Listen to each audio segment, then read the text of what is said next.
Bismillahirrahmanirrahim. Assalamualaikum warahmatullahi ta'ala wabarakatuh. Sa ating buting Minister, Dr. Muhammad S. Yacub, Mapar Maguindanao, Provincial Director, Dr. Ronjamin Maulana, Chief of Operation for Agriculture, Dr. Saudi Magindra, Chief of Aquaculturist, Ma'am Norhata Dumasil, Chief of Agrarian Reform, Sir Nur Amin Kaludyag, Municipal Mayor, Dato Ahmad Bochampatuan Jr., magandang araw at maparaming ani at kita sa ating lahat. Narito ang Mapar Mama Sapano 2024 Accomplishment Report upang aming maparamdam at maparinig sa inyo ang detalye ng agriculture services mula sa ulat ng ating agriculturist Bihamdi Abdul Ghani. Matagumpay na naipamahagi ng Mapar Mama Sapano sa pangunguna ni Mapar Municipal Officer Dr. Monica Masukat itong nakaraang wet season. Ang 2,470 bag ng inbreed rice seeds para sa 1,235 na mga magsasaka. At itong dry season naman ay pamahagi ng ating opisina ang 1,700 bags na binhi para sa 850 na mga magsasaka.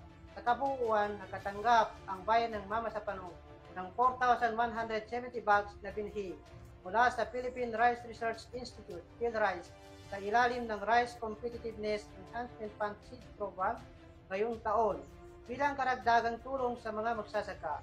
Namahagi rin ng ating opisina ng 400 bags na Seedworks hybrid seeds itong nakaraang wet season at 239 bags SL20 hybrid rice mula sa regular program ng ating ministry.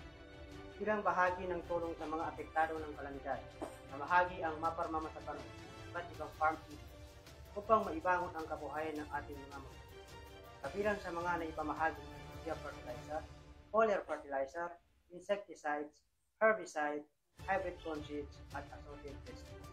Hindi lamang dito nagtatapos ang programa ng MAPA. Ang tanggapan ay tumanggap rin ng 100 bags ng urea fertilizer at 100 bags na complete fertilizer para sa 50 hektaryeng Techno-Demo Farm na pinangasiwaan ng Research Outreach Station ng Mapar Maguindanao na inisakatuparan sa Barangay Manungkaling, Mama Sapano, Maguindanao. Maliban sa mga programa ng ating ministry, katuwang din natin ang iba't ibang non-government organization at line agencies tulad ng Pambansang Kilusan ng mga Samahang Magsasaka, World Food Program, International Organization for Migration, Office of the Member of the Parliament, Attorney Suharto Ambulodto, na siyang naging kaagapay ng ating opisina upang maiangat ang antas ng kabuhayan ng ating mga magsasaka at mangingisda. Para mahasa pa ang kaalaman ng ating mga magsasaka, nagsilbi bilang resource person ang Mapar Mama Sapano sa ginanap na 3 days training on organic bulb onion and vegetable production sa Barangay Tuka, Nalipaw na pinondohan ng 33rd Infantry Battalion, Philippine Army. Kaugnay nito, nagsilbi ang Mapar Mama Sapano bilang resource person sa ginanap na training on Coco Best Farm Business School, Farmer Level in Barb, para sa ating mga coconut farmers na pinondohan ng Philippine Coconut Authority na inimplementa ng Agricultural Training Institute Region 12. Samantala, 421 na mga magsasaka at mangingisda mula sa Mama Sapano ang nakatanggap ng 5,000 pisong cash assistance mula sa Quick Response Fund ng gobyerno. Ang nasabing ayuda ay bahagi ng layunin ng pamahalaan na tulungan ng ating mga kababayan, sektor ng agrikultura at pangingisda, na muling makabangon mula sa epekto ng matinding tagtuyot na dulot ng nakaraang El Nino. Mula sa bayan ng Mama Sapano, ako si Bihamdi Abdul Ghani, nag-uulat. Mula naman sa Fisheries Services, narito ang ulat ni Bayani Uto. Narito ang ulat kaugnay sa datos ng Fisher Folk sa bayan ng Mama Sapano mula Oktubre hanggang Disyembre ng kasalukuyang taon. Batay sa nakalap na datos, umabot sa 594 ang kabuwang bilang ang naitalang Fisher Folks mula sa 14 barangays na sakop ng bayan ng Mama Sapano, Maguindanao del Sur. Makikita sa ulat ang bilang ng fisher folk na nag-i-engage sa capture fishing, fish vending, processing at pag-fish pan. Sa taong ito, nakatanggap ng interventions ang Mapar Mama Sapano ng 10,000 tilapia fingerlings, 60 sako ng tilapia feeds at 11 rolyo ng fishnet mula sa regular program ng ating ministry. Kabilang sa mga beneficiaryo ang Ar Rahim Farmers Marketing Cooperative, Ar-Rahman Farmers Multipurpose Cooperative at ilang individual na fisher folk. Bukod dito, 2 fisher folk mula sa Barangay Damanayan ang nakatanggap ng 2 unit ng freshwater fish corral na may kasamang motorized boat na pinondohan mula sa GAAB 2022 program. Layunin ng programa na maiangat ang kabuhayan ng bawat benepisyaryong mangingisda.